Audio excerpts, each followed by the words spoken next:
Hey there! Want to know some quick ways to shut down your Windows PC using just your keyboard? Stick around as we explore two handy shortcuts to power off your computer in a snap. Let's start the tutorial.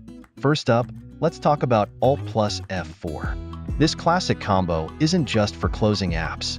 When there are no apps in focus, it opens up the shutdown menu. 1.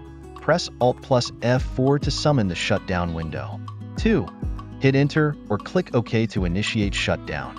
Just keep in mind, if you've got an app running, Alt plus F4 will close it instead. Next, we have the shutdown command. It's lightning fast and can be executed via command prompt or the run dialog. 1. Press Windows plus R to open the run dialog. 2. Type shutdown/S/T0. 3. Hit Enter, and voila, your PC shuts down instantly. No more waiting around with the /T0 tweak. And there you have it. With these keyboard shortcuts, powering off your Windows PC is as easy as pie. Give them a try and bid goodbye to those lengthy shutdown procedures. Don't forget to hit like and subscribe for more tech tips. See you next time. Take care.